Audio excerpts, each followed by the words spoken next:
This skill of the week is a skill that is the reason why we make fun of therapy skills, but is also a really helpful skill. So it is an acronym, and the acronym is a bit of a stretch, but these are things to do to help make sure there's cushions on the floor. So when life knocks you down, instead of falling on cold hard cement, you fall on pillows. It's a way to help make you a little bit more resilient to some of the ups and downs of life. So the name of the skill is PLEASE. It comes from DBT, Dialectical Behavior Therapy. The P and the L stand for physical illness. So a little bit of a stretch, because yes, illness starts with an I. But what this means is take care of your physical illness. If you're supposed to go to your doctor regularly, go to your doctor regularly. If you're in physical therapy, do your physical therapy exercises. And if you have medication that you need to take every day, take your medication. The next letter is E, eat. Eat food. For those of you who are not struggling with an eating disorder, and some of you who are, when you get hungry, you might get hungry-gumpy or hangry. So one way to help you be your best self and to make sure that when life knocks you down, it doesn't hurt as much, is to make sure you're eating your 3 meals a day and your 2 or 3 snacks a day. Make sure that you're keeping yourself nourished.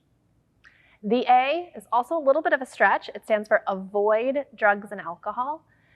So think about how drugs and alcohol affect you and whether or not it would help you line your floor with pillows to have those less frequently or maybe not at all. The next letter is S. The S stands for sleep. Get your sleep. A lot of people are sleep sensitive. We know that for kids, even having 15 minutes less sleep per night than their body needs makes it more difficult to take tests, makes it more difficult to pay attention, and makes their mood crummier. So please make sure you're getting enough sleep every night. And then the last letter, E of please, is for exercise. If you're working on recovery and you haven't been cleared for exercise, then that's not what is most healthy for you. But those of you who have been cleared for exercise, and for all of the family and loved ones that is watching this, exercise means moving your body in a way that feels good for you.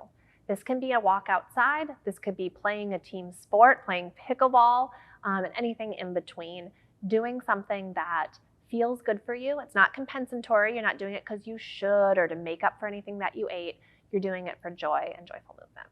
So that is the skill PLEASE, and I would love, Maris, to chat with you today about how you've noticed some habits of yours or behaviors or actions that help put those pillows on the floor. So when life knocks you down, it's not as big of a fall.